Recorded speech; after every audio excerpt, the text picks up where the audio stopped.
Time, space, reality. It's more than a linear path. It's a prism of endless possibilities, where a single choice can branch out into infinite realities, creating alternate universes from the ones you know. I am Transdimensional, and I am your guide through these vast new realities.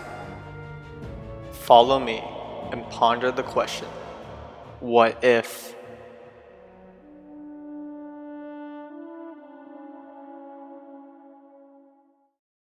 A young trainer, eager to start his journey, wakes up late, and doing so changes his life forever. But in any reality, a wrong choice can be made, at any point in history, and that's unfortunately the case for one universe.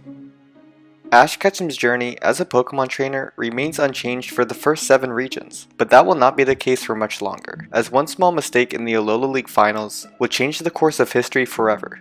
What actually happens is Ash gets too ahead of himself, which in turn leaves Ash's Lycanroc to use the wrong move, leaving Gladion's Lycanroc to deliver the final blow, making him the first ever Alolan champion in this universe. But if it makes you feel any better, Gladion gets destroyed by Kukui in the exposition match. But whenever you see failure, I see opportunity. Even though Gladion is now the champion of Alola, he'll still leave with Lily after the league ends to find his father, which will now bring Ash the courage to continue his journey, still wanting to discover brand new Pokemon and, one day hoping to win a Pokemon League. The following day, and Ash still says goodbye to his second family of Alola, but this time, he still has all of his Alolan Pokemon when he heads back off to Palatown Kanto. And when he gets to meet back up with Professor Oak, Ash will release his Alolan Pokemon into Oak's lab, while getting to see some of his old Pokemon as well. But Professor Oak has a surprise guest for Ash, just like he did with Misty and Brock. But this time, it's revealed to be Serena. She's revealed to have traveled all the way from Hoenn to meet back up with Ash after watching him placing second in the Milano conference. Ash is so surprised and somewhat nervous that he gets to see Serena again. Because might I remind you, they haven't seen each other since the kiss. The two share stories of what they've been up to and what's next for them, but the both of them have no clue on what they're even going to do next, leaving Ash to reveal to her that he came back to continue his journey. And Serena thinks for a second before realizing that she misses Ash and wants to continue traveling with him. But Ash, he's just happy to see Serena again. Overhearing this, Professor Oak would decide to inform the two on a region that has a whole set of gyms that even Ash hasn't been to yet. Yeah, that's of course Galar. The two are overcome with excitement and decide to head out to Galar the next day, still leaving Ash time for a quick outfit change. Okay, I want to take this time to point something out, because I think it's pretty important and I didn't mention it yet. Serena's team is revealed to have not changed at all during her time in Hoenn, but Serena now has big plans now that she's traveling with Ash again.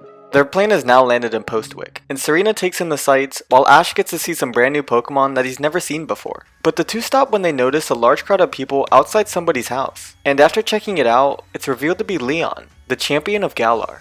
Ash and Serena now talk about how cool it is to see the champion, and a young trainer among the crowd overhears them. His name is Hop, and he reveals to them that he's Leon's younger brother. After the crowd clears, Leon will approach them as it's now time for Hop to pick his starter. Ash and Serena ask if they can watch, and he happily agrees. The 3 Galar starters are now brought out of their Pokeballs, and Hop now has to make the choice that shapes his journey forever. But Hop being Hop, he doesn't know which one he's going to choose. But in the end, he feels a little bad for Sobble, as he thinks it looks sad, making Sobble his choice for a starter. After Hop finally picks his starter, Ash and Serena say goodbye, but Hop stops Ash from leaving as he wants his first battle to be with him. Ash will of course accept battling him with his only Pokemon, while Hop uses his only Pokemon as well. Because of the type matchup, and the fact that, Pikachu is freaking Pikachu, Hop Sobble ends up getting beaten really badly. But Hop will soon surprise everyone, and that's by asking to join Ash and traveling around Galar with him. Ash and Serena will accept, taking him along as Hop can now guide them through the region. Before setting off though, Leon will inform them that the first gym is located in Turffield, and that it's really far away. They easily make it through Route 1, but stop in Wedgehurst as they run into Professor Sonia, and she's actually the one to help Ash and Hop register for the Galar League since they were already both endorsed by Leon. Leaving Wedgehurst, and the 3 now pass through the mountains of Galar, and here they find a secret entrance to the Galar mine. Ash kinda gets lost chasing some new Pokemon and actually ends up catching a Blipbug without even battling it. But when Hop and Serena find Ash, it's near an exit that leads them right into Turffield. Ash will now prepare for his first gym battle since Kalos, by training Pikachu and his newly caught Blipbug. After dealing with some Wooloo, Ash begins his battle with Milo. Blipbug is sent out first to take on Milo's Gossifleur, and it actually is able to knock out Blipbug with only one magical leaf attack. Ash definitely didn't expect that, now sending out his Pikachu, who ends up making quick work of Gossifleur, leaving Milo to send out his Eldegoss. This is shaping up to be a quick and easy battle for Ash, until Milo decides to introduce him to the wonderful world of Dynamax, as he now Dynamaxes his Eldegoss. Ash is utterly gobsmacked as he sees the giant cotton ball, but uses his quick thinking and Pikachu's lightning fast reflexes to have him climb up Eldegoss while continuously striking it with Iron Tail.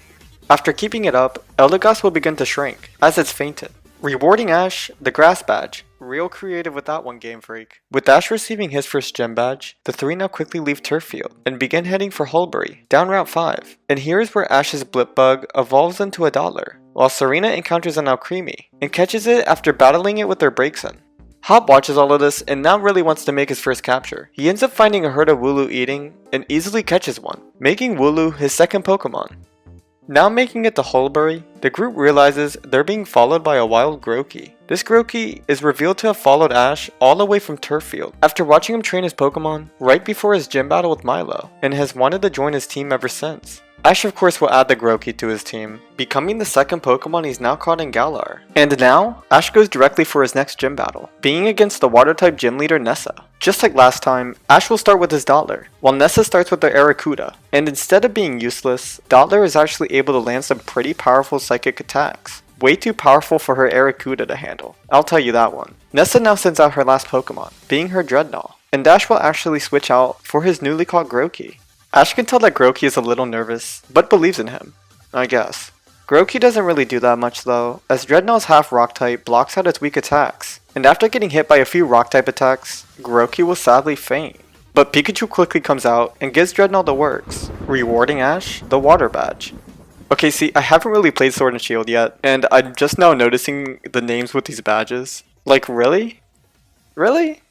But Ash actually stays behind and questions Nessa on why she didn't Dynamax her Dreadnought, and she reveals to him that Pokemon can only Dynamax when in certain power spots around Galar. And some gyms were built on these power spots, while the others just weren't. Oh, and if you're wondering why this is, the answer is of course anime logic. Leaving Hulbury, and the three are now heading back south, towards Motostoke. But along the way, they get lost in the second Galar mine, and this time, they actually run into a trainer named Bede. And at first, he's a little rude about it, but Ash will for sure challenge him to a battle, where Ash's Pikachu has no trouble in taking out his Harina, and by that point, Bede just forfeits, and declares to Ash that the next time they meet, he'll for sure beat him in a battle. Ignoring whatever that was about, the group finally makes it to Motostoke, where after a quick trip to the Pokemon Center, Ash can now finally challenge the next gym leader, and that's of course gonna be Kaboo, and he'll actually be the one to start things off by sending out his Arcanine. Ash will realize that a majority of his team won't really do well against fire types, sending out his Pikachu first. Pikachu is able to outspeed Arcanine while also getting a few Thunderbolts in there as well. Arcanine will eventually faint, but Pikachu is also kinda hurt, as Arcanine was actually able to get a few bite attacks off on him. But Ash leaves him in, as Kaboo now sends out his Centiskorch.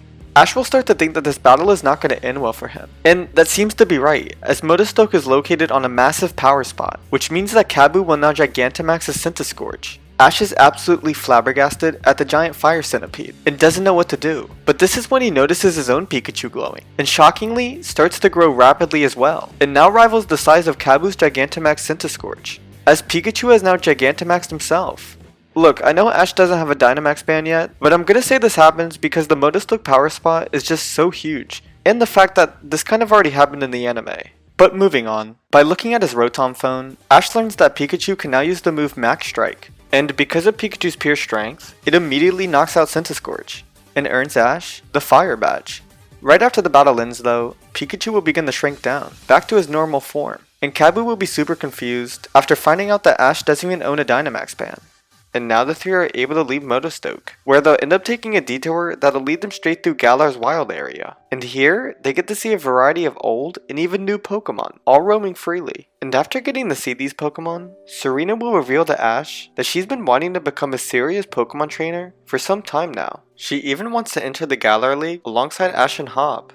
Ash of course supports her, making Serena super happy. And while they're still traveling through the wild area, Serena will come across a rambunctious Toxel, who's using his electric attacks on other wild Pokemon, trying to start a fight with them. But despite that, she just thinks Toxel is cute, as it kinda reminds her of Ash's Pikachu in a way. Serena will now send out her Sylveon, and it'll be the one to take down Toxel, with its powerful yet cute fairy attacks. Serena of course catches it, making Toxel her second Pokemon caught in Galar, and her fifth Pokemon caught overall. And of course, Hop will again be watching, and just like last time, he gets jealous, and runs off only to now find a Cramorant, chilling by a lake. But this time, he actually sends out Sobble to battle.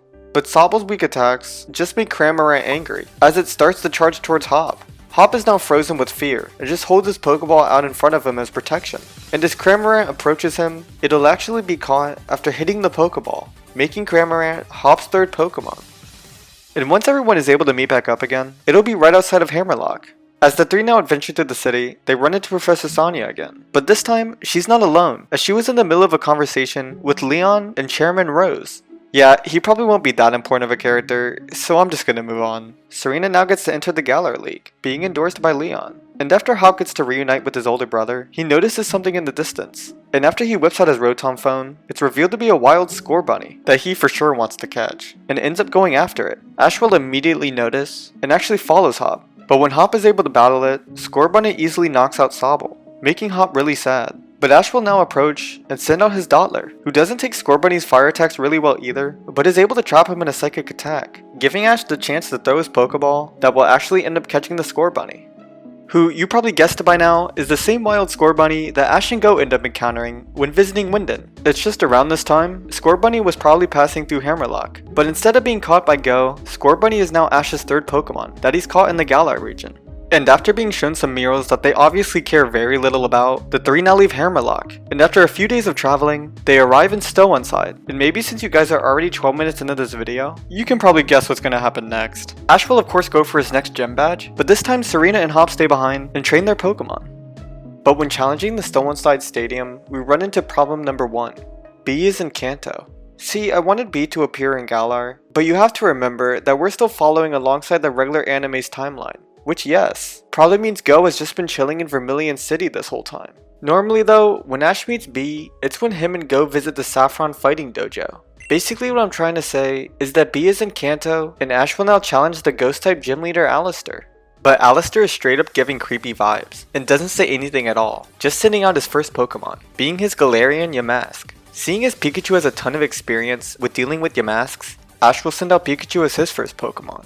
But since Stowonside isn't on a power spot, there'll be no Dynamaxing for anybody. Yamask is able to get a few hexes off on Pikachu, but he's still standing strong, knocking out Yamask with a couple quick Thunderbolts. But Alistair seems to be happy at the fact that Ash is using his Pikachu, and we soon find out why, now sending out his very own Mimikyu. But outside of the gym though, Serena and Hop have been battling for some time now. But Hop Sobble is determined not to give up, and basically demands to be kept in the battle. And seconds later, it begins to glow, and starts its evolution into a Drizzile, ultimately shocking Hop, and even surprising Serena a little. Now returning back to Ash's gym battle, him seeing Mimikyu again sends a nervous shock through his body as he knows this can't end well. Alistair's Mimikyu will now try the hardest it's ever tried before, launching Shadow Ball after Shadow Ball at Pikachu, and not even giving him a chance to attack. Eventually, it'll be too much for Pikachu to handle, knocking him out. Alistair starts laughing, but Ash will now send out his Scorbunny, who shows off his strength by kicking Mimikyu around like a soccer ball. And now Mimikyu faints only after one fire attack. But Mimikyu can rest happy, knowing it's defeated its arch nemesis. Scorbunny now faces off against Alistair's last Pokemon, that being a Polteageist. And this ghost type is said to be pretty strong, and clearly shows that by being able to knock out his Scorbunny with a Phantom Force attack. Ash is now down to his last Pokemon for the gym battle. He decides to send out his Dottler, despite there being an obvious type disadvantage here. But against all odds, Dottler's psychic attacks actually seem to be affecting Polteageist, but they're just not strong enough yet. Ash's Dottler will soon come to a realization that its own attacks are too weak, and actually causes its own evolution himself, evolving into an Orbeetle, who now has the psychic power to actually knock out Polteageist, with only one move, which means Ash has now been awarded the Ghost Badge, and a fully evolved Pokemon on his team. Leaving the Stowonside Stadium, Ash rejoins Hop and Serena, immediately telling them about his new Orbeetle, but is caught off guard when seeing Hop's evolved Sobble standing next to Serena's fainted Braixen. Ash will piece 2 and 2 together and congratulate Hop, but their conversation is cut short as they hear a loud banging noise coming from the distance. The noise finally reveals itself, but it's actually Bede, who's forcing a Caparaja to ram itself into a mountainside mural. But you know, Ash Ketchum being who he is, he now chooses to confront Bede to tell him how to treat his Pokemon right. But Bede doesn't care at all and just tells Ash to go away, as he won't understand what's actually going on here. But this makes Ash even angrier, now ordering his Pikachu to use his Thunderbolt attack on Bede. But before we are able to watch Ash commit assault, Chairman Rose now appears out of nowhere and demands the two to stop battling, as he's extremely mad at Bede. And that's obviously for stealing his Caparaja and defacing a mural with it. Chairman Rose is in fact so mad that he even takes away the endorsement that he gave to Bede in the first place. Bede absolutely can't believe this, and starts to claim that Chairman Rose doesn't even have the right to do this. But Chairman Rose doesn't care, and just commands his Caparaja to use Zen Headbutt, launching Bede off the ground and into the sky, as he's blasting off again. But in this case, it's more like his first time. Ash, Hop, and Serena are left there speechless, but it's not like Chairman Rose had anything to say to them anyway, as he just returns Caparaja to his Pokeball and quickly dips out of there. But as they prepare to leave as well, Bede's Dynamax band falls from the sky and lands right in front of Ash. The three are quickly able to realize that the band belongs to Bede, but Ash actually ends up keeping the Dynamax band as he sees that Bede probably won't be needing it back anytime soon. And as the three now walk away, the mountainside mural will begin to crack behind them and actually fall to reveal a statue of some unknown legendary Pokemon behind it. Huh, wonder what all this sword and shield stuff is about. Probably isn't going to be important anyway. And with the Dynamax band secured, the gang can now make their way north towards Balonlay, which leads them straight through the Glimwood Tangle, of course. And it's here where the three take some time to stop and rest up, but Serena very quickly notices a cute Pokemon in the distance, and proceeds to run after it. Ash and Hop are about to chase after Serena, but they don't get so lucky. Hey you two! Stop right there! Now you guys either have two options. The first is devoting your life to Marnie, and your second option is, we steal all your Pokemon, and you cry about it. Yeah, what he said. Seriously? I was doing just fine by myself, thank you. Ash won't feel threatened at all, as he's already had to deal with his own set of idiots for the past 20 years. But yeah, the same can definitely not be said for Hop. Ash's Pikachu and Grookey will now team up, easily taking out their two Pokemon. The Team Yellgrunts are now ashamed of themselves, but claim to Ash that Marnie is not going to be so happy when she hears about this. But I don't know, it just really feels like I left something out. Oh, that's right. Serena ended up chasing the Hadina the whole time, and by that point, Hadina was exhausted and just accepted her fate as Serena threw her Pokeball. Which, yes, means Serena now has a full team, as Hadina is her 6th Pokemon, also being the 3rd Pokemon she's caught in Galar. Hey, won't you look at that? They finally arrive in Balonlay, and after a quick trip to the Pokemon Center, Ash can now challenge the... Wait, something isn't right.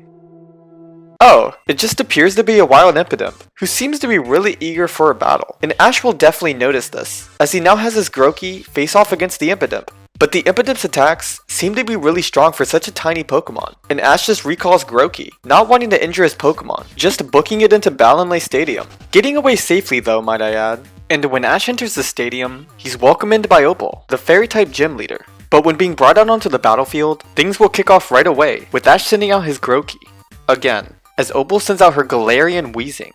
Grookey will deliver some actual attacks this time around, but ends up being poisoned in the process. Grookey is kept in though, as he's shown to easily fight through Weezing's fairy attacks, and eventually knocking it out. Opal now sends out her 2nd Pokemon, that being a Morgrem, and when Ash finds out it's the evolved form of Impidimp, he won't be too hopeful about this battle anymore. That'll be until he looks away from his Rotom phone, to now see his own Grookey glowing, meaning it's evolving into a Thwackey, while also getting its health restored. Thwackey is now able to show off its new powerful grass-type attacks, by eventually knocking out the Morgrem. Opal isn't messing around anymore, and now decides to get serious, sending out her last Pokemon, being her Alcremie.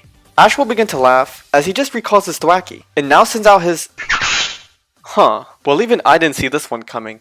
Yet, the same wild Impidimp has followed Ash and snuck his way into Balonlay Stadium, now forcing himself straight into the gym battle. Opal will just think that Impidimp is one of Ash's Pokemon, and begins the battle anyway, by actually Gigantamaxing her Alcremie, which was kind of expected as Balonlay is its own power spot.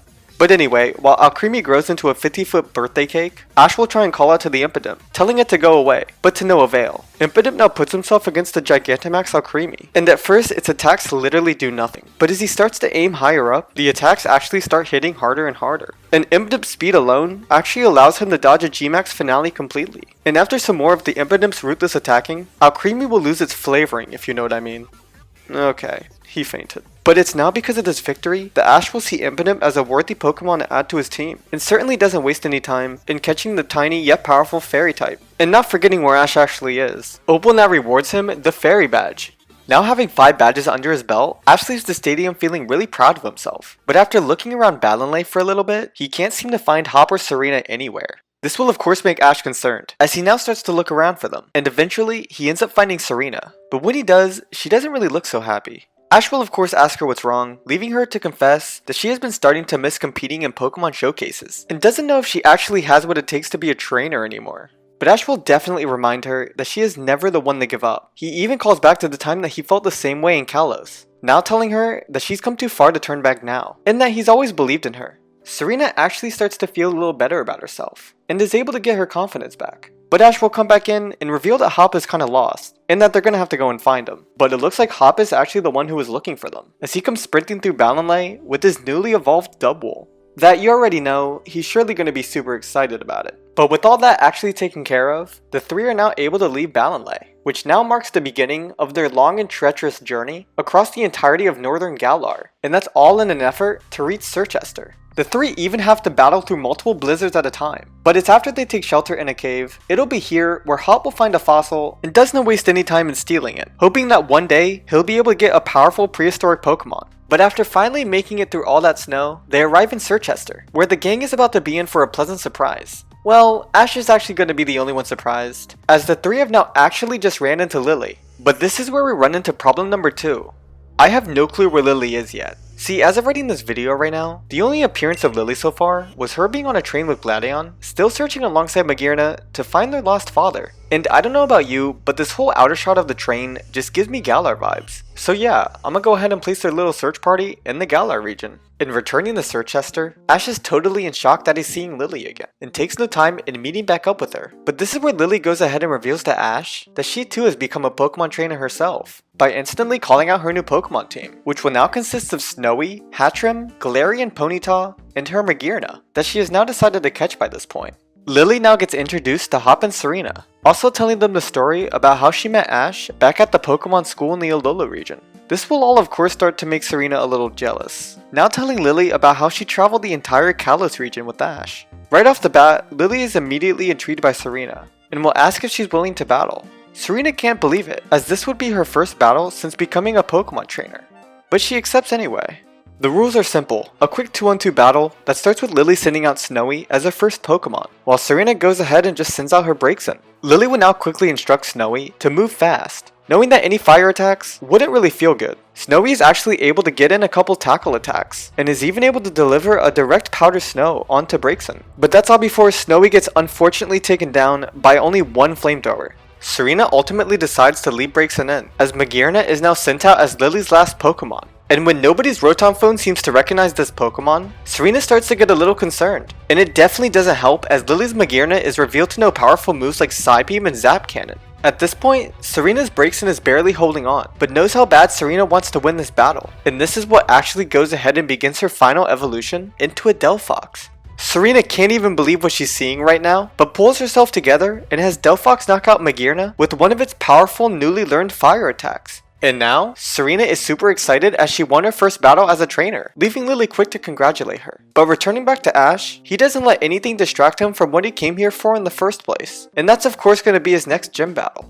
Yup, Ash now finds himself outside Circhester Stadium, ready to battle the Ice-type gym leader Melanie. The battle will begin relatively quick, as Melanie has already sent out her first Pokemon, and it's her Galarian Darmanitan. Ash will actually end up being smart about this one, by sending out his Scorbunny, also being inspired after watching Serena battle with her Delphox. But it seems that Darmanitan didn't come to play around, as it absolutely destroys Scorbunny. Shockingly though, Scorbunny still has some fight left in him, and this is actually where Ash remembers that, oh yeah, he has a Dynamax ban, which he now goes ahead and uses for the first time. And now, the game is on, as Scorbunny is now beginning to Dynamax. Now that Scorbunny is literally the size of a skyscraper, he has no problem in knocking out Darmanitan, and it's with only one tiny fire attack. But Melanie doesn't seem threatened at all though, now just sending out her Frostmoth. Ash will begin to think the Pokemon is cool, but Frostmoth is actually able to use its speed to deliver multiple Feather Dance attacks onto an unsuspecting Scorbunny, which will actually end up causing him to lose his balance, eventually starting to fall over. And once that happens, an earthquake is felt all around Circhester, and once all the smoke is out of the way, it's revealed that Scorbunny was knocked out. That's right, Melanie is down to her last Pokemon, and that's gonna be her signature Lapras. Ash will start to think again for a bit before calling out his Orbeetle to deal with this. And Lapras is pretty strong, using a combination of Surf and Icy Wind to make the battlefield even colder than it already was. But when Orbeetle's psychic attacks are able to undo the freezing cold, while also affecting Lapras at the same time, Melanie will see no other option but to now Gigantamax her Lapras. Now that Lapras is literally matching the size of a small apartment building, Orbeetle tries to use all the psychic power he has, but the Gigantamax Lapras is just kinda too big to be affected. And Melanie actually goes ahead and has her Lapras use G-Max Renaissance, which is way too much for Orbeetle to handle, unfortunately knocking him out. Yeah, Ash is starting to seem a little desperate, now leaving it up to Pikachu as his last Pokemon. And won't you know it, Pikachu is actually able to start off strong, by dodging an Icy Wind using an Electro Web. Pikachu then goes ahead and unleashes the strongest thunder attack he has. Melanie's Lapras will actually start to get a little annoyed at Pikachu, and will go ahead and use another Icy Wind immediately. And yeah, Melanie didn't tell it to do that, but it really didn't seem smart as Pikachu just blocks it again. After getting hit with another Thunderbolt, Lapras will actually start to look like it's losing some of its energy, which it actually is. Which definitely means it can no longer support being Gigantamaxed, now just shrinking back down to its regular form. But I think you guys definitely know that Pikachu will have no problem in taking down a normal sized Lapras. But Melanie quickly accepts her defeat, as all gym leaders do, as she now rewards Ash his 6th gym badge.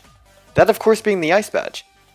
Now that some time has passed, Ash is back on the streets of Sirchester, meeting back up with Hop and Serena. But now they're with Leon and Professor Sonia. Leon will begin to explain to Ash how he came to warn them about Chairman Rose, and how he started to become a little unstable. If that's what you call becoming crazy, then yeah. Leon is basically just warning them not to even talk to Chairman Rose at all. But Ash will just proclaim that Rose will have to battle them first, leading into the other reason that the two are actually in Sirchester, and it's because they have actually decided to give Dynamax bands to both Hop and Serena, seeing as this was definitely needed by now, as they're getting ever so closer to the Galar League. Everyone is now really happy, so naturally, it's time for the gang to head to the most depressing place in the Galar region. And if you guessed it, yeah, it's Spikemouth. They start by heading down Route 9, which is basically a giant frozen river. But it's here where Serena starts to focus on her Pokemon a lot more. Serena will also begin to train, now battling Hop and even Ash on occasion. All this training will actually get her Hydina to evolve into a Hattrem. You know, becoming a whole lot stronger.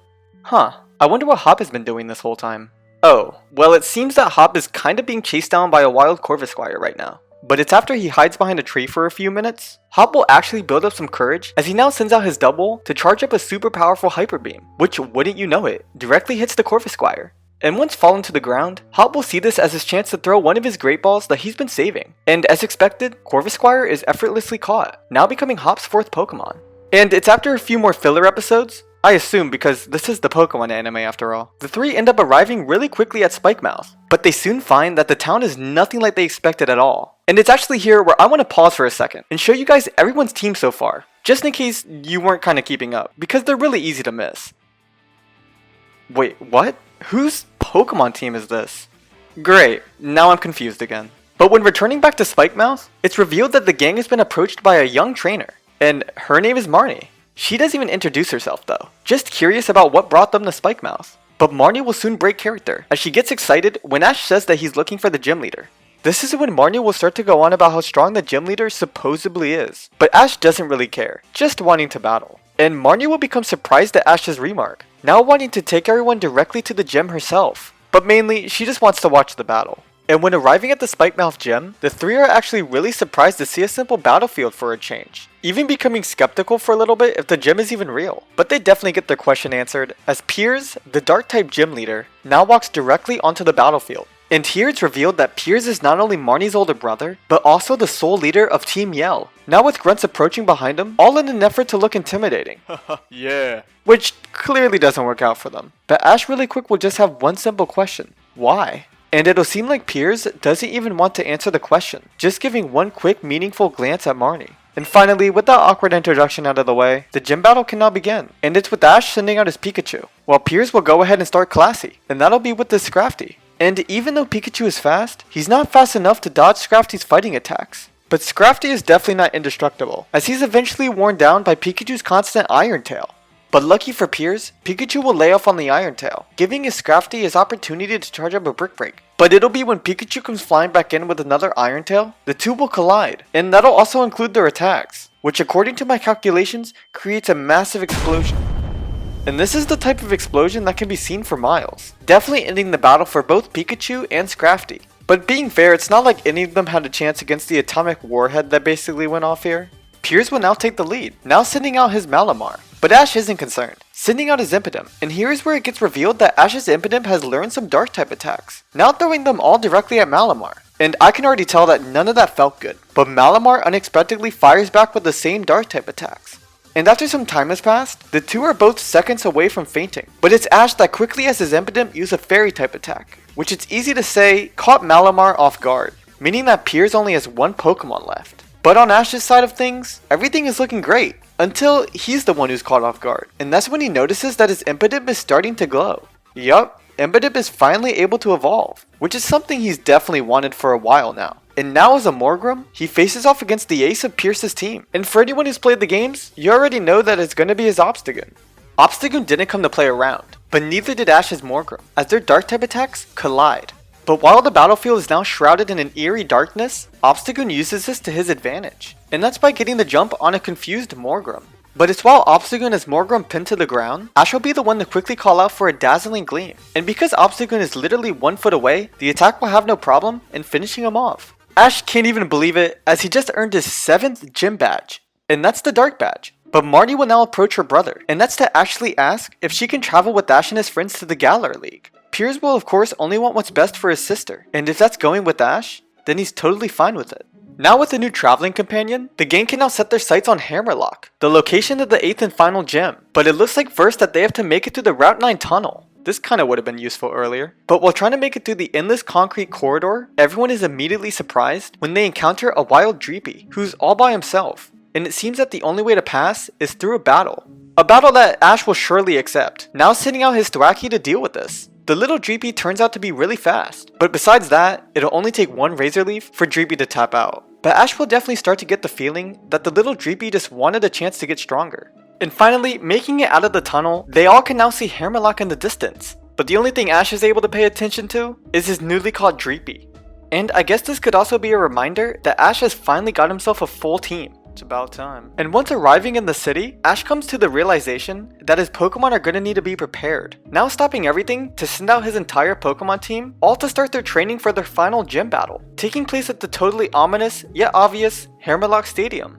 And now this is it, Ash's last gym battle in the Galar region. And when entering onto the battlefield, he's greeted by Rylan, the Dragon-type gym leader. And Ash will actually be really surprised after hearing that this gym battle will be a double battle, being the last time he's had one was all the way back in Alola. But Ash is ready, and he knows his Pokemon are too, sending out his Orbeetle and Dreepy first. Rylan will go ahead and actually send out his Gigalith and Flygon. And with the battle now beginning, Orbeetle will end up having to protect Dreepy right off the bat by using its strongest psychic attacks. But at least Dreepy will now get the chance to attack. But since Rylan's Pokemon are both fully evolved, it definitely won't take long for them to break free. And once that happens, Dreepy gets caught in the crossfire. With Dreepy now unfortunately knocked out, Ash will send out his Score Bunny. And when teaming up with Orbeetle, the battle now becomes a pretty fair fight. And soon enough, Flygon will eventually fall to the constant psychic attacks that are being thrown his way. But Gigalith on the other hand, he's still holding on, and has actually managed to trap Score Bunny under some decently sized boulders that even Orbeetle can't lift.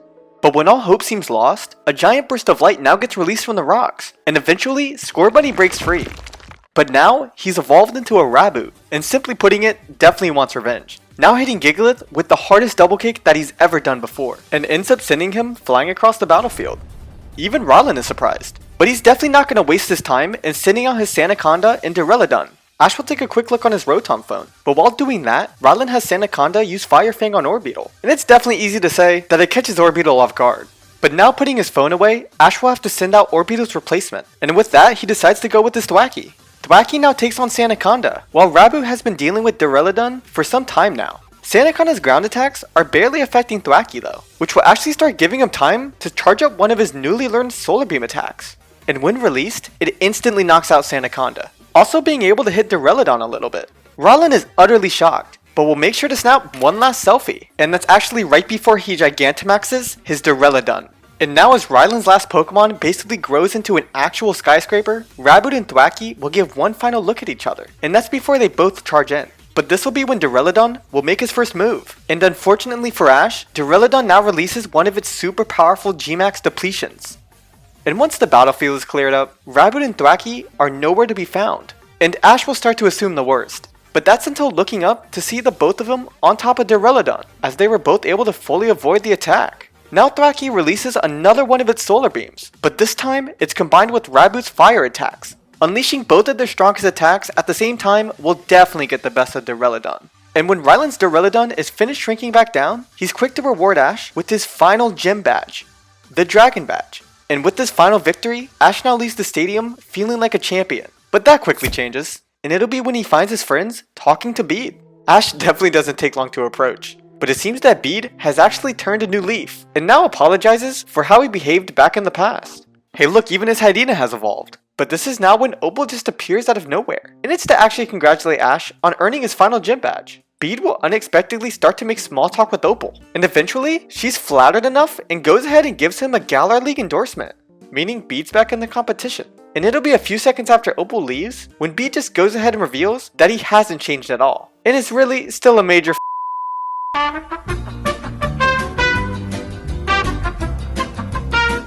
Now that Bede is out of here, Serena goes ahead and reveals to Ash that her and Marnie are going to be leaving for a little bit. And that's because the two are going to travel into the mountains to train their Pokemon. You know, since the Galar League is only a week away by this point, she's basically going to be pulling a Clement.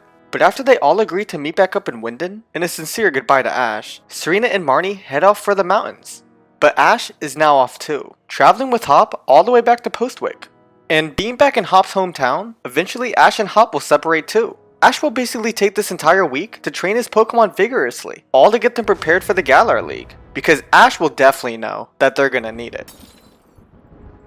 Now Hop on the other hand, he's basically looking around for strong Pokemon to catch, and after searching all around for hours only to find absolutely nothing, he's ready to give up. But since Hop rarely looks where he's going, he ends up bumping right into a sleeping Snorlax. Hop will now get really excited, and now sends out his Cramorant, hoping for a battle. But as the wild Snorlax just continues to sleep, Hop will start to get a little fed up, and at this point just leaves it up to his last Great Ball. And under some sort of miracle, the wild Snorlax has now been captured. And yeah, this means that Hop now has a full team as well, making him the last one to do so.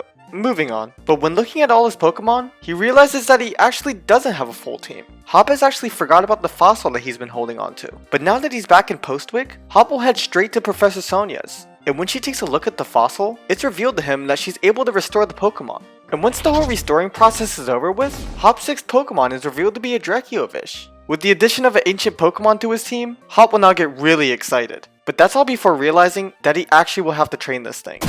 While Hop is finally able to complete his Pokemon team, Ash is still kind of struggling. Now see, the thing is that Ash has always had his Pokemon team work super well together. It's kind of what he's known for. But his Galar team seems to be lacking that teamwork. Ash decides that he's not going to be stupid, now taking matters into his own hands. And that's by booking a last minute flight to the Kalos region. Once landing in Lumiose City, Ash gets that certain taste of nostalgia. But he only came here for one thing, and that's to get his Greninja back. And now, after spending hours hiking through the forest, Ash will now send out his Raboot and Thwackey to continue searching. And it's off they go. Now, both of Ash's Galar starters are literally looking all over the place. But Thwackey is the one who starts to get attacked out of nowhere. And this doesn't really keep Thwackey in a good mood. But now from the treetops, drops in Ash-Greninja.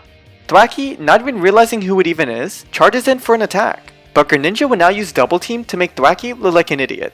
Now super overcome with emotion, Thwackey will suddenly begin his final evolution into a super powerful Rillaboom. Ash's Greninja doesn't even see this as a threat, but will soon hold back his attack, and that's after seeing his trainer. Ash is finally able to reunite with his Greninja, while also getting to congratulate his Rillaboom at the same time.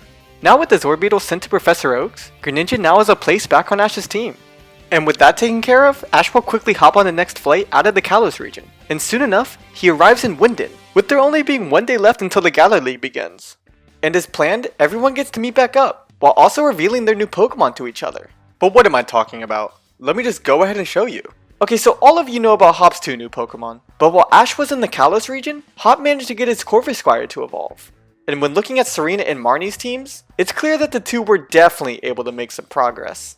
Serena was finally able to get her Toxel to evolve, while Marnie, she just completely went all out.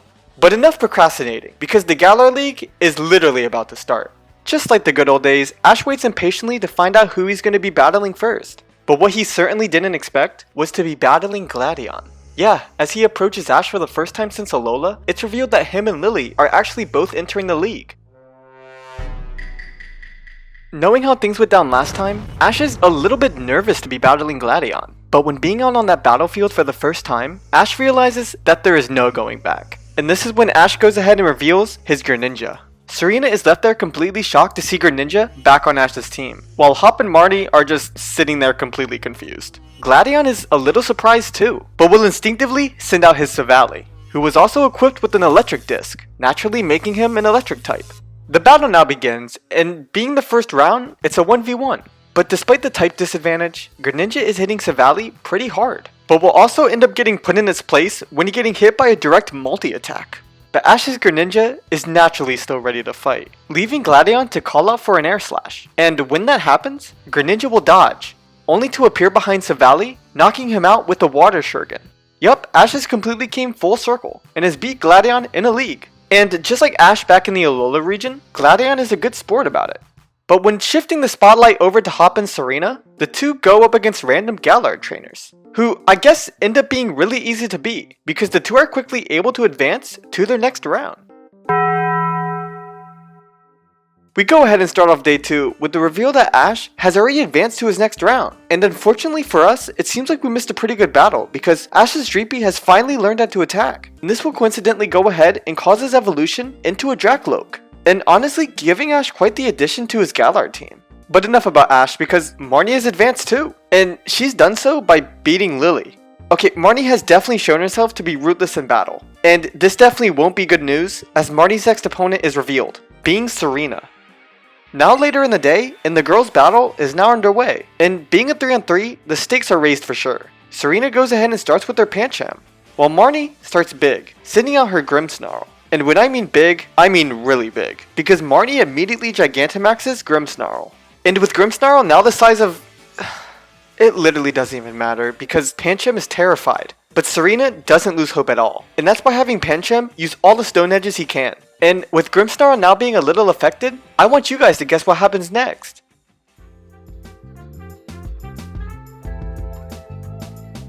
Look at you actually guessed the correct answer, because the G-Max news is now heading Pancham's way. And being super painful to watch, it's safe to say that Pancham was definitely knocked out. Marnie isn't going easy, and Serena is finally able to realize this by now sending out her Hatchrim. But Grimmsnarl is still huge, and will still show no mercy by using another G-Max snooze. But Serena isn't going to let this happen again, and that's by having her Hatchrim actually hold back the entire force of Grimmsnarl's attack, using its own psychic ability. Marnie and her Grimmsnarl are both definitely in shock, and when Hatchrim is able to push back the attack, it'll hit Grimmsnarl directly, and that's right, with his own attack. With Grimmsnarl now shrinking back down, he tries to play it cool before realizing he can't. After getting a front row seat of Grimmsnarl fainting, Hatchrim will realize that she's finally gained enough experience to evolve into a Hatterene.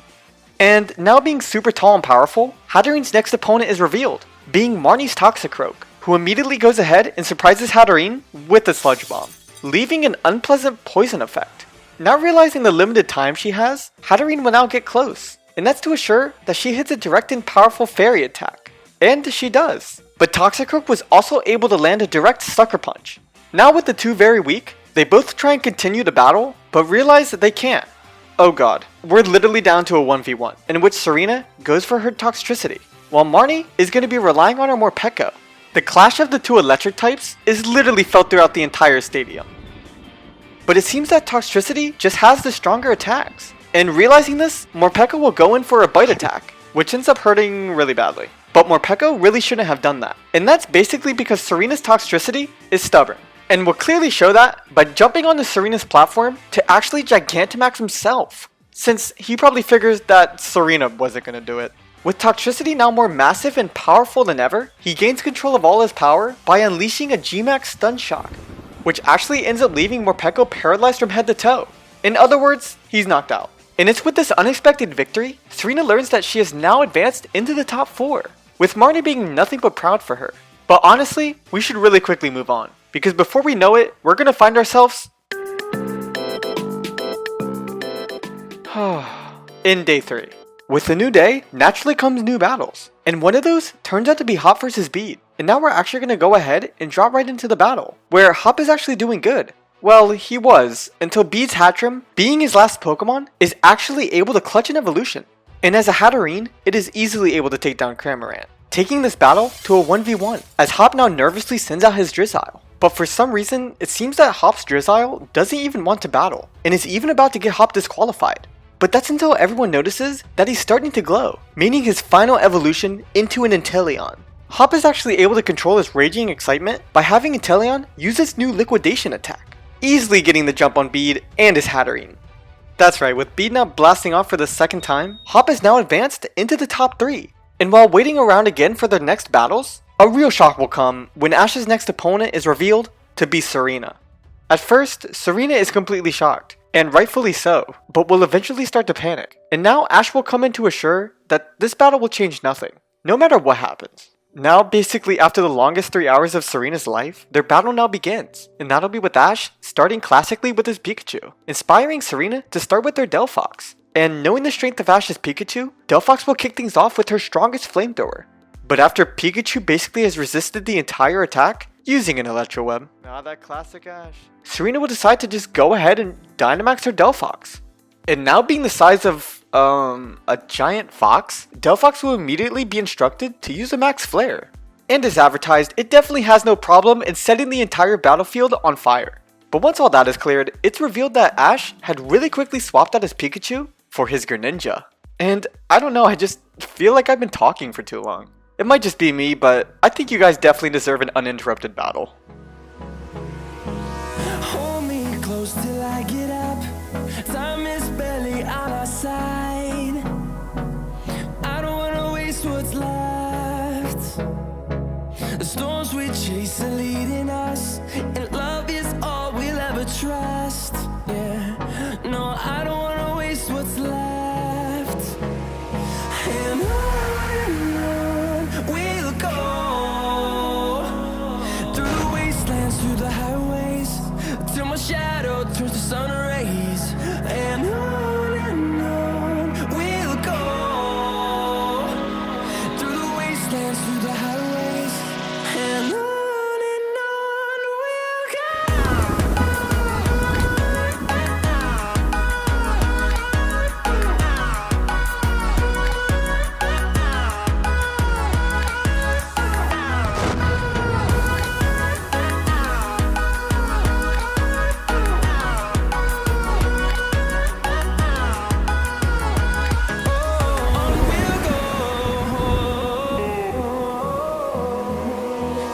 Finding life along the way, melodies we haven't played.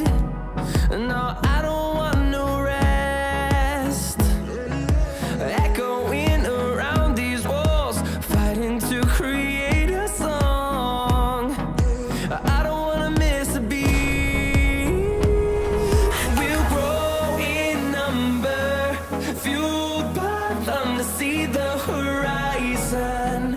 Turn us to thousands, and we'll grow in number, fueled by them to see the horizon. Turn us to thousands, and on we'll go, through the wastelands, through the highways, till my shadow. And it's just like that. Ash has beaten Serena in the semifinals. And while Serena takes her first league loss pretty well, Ash is over here blown away that he's actually finding himself in the finals.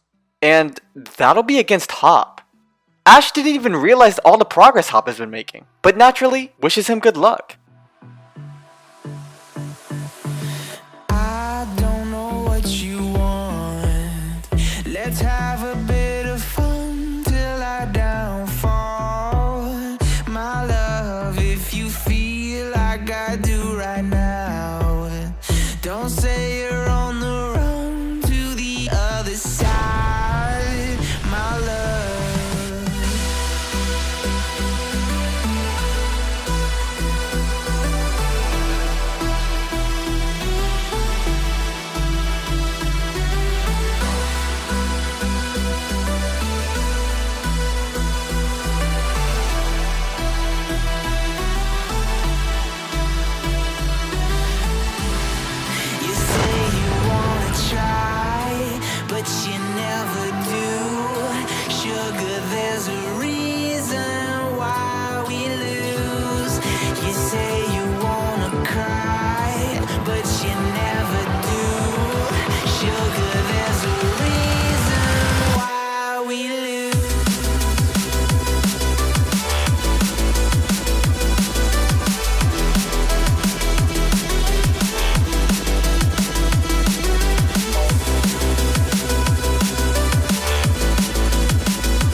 I tried to warn you guys. I tried to warn you. This is what you get for making me be silent. The darkest day. Yeah, after being ignored by everybody, Chairman Rose has purposely built up too much Dynamax energy. And with that energy, he now releases it across the entire Galar region. And with this impending doom, everybody will regroup on the battlefield. And this is when Ash and Serena reveal that they're kind of experts on diverging apocalypses. Now telling everyone the plan. First, Serena and Marnie will rush the Hammerlock Stadium, eventually coming across the energy plant. And with that, Chairman Rose himself. Serena and Marnie confront Rose, with a double battle.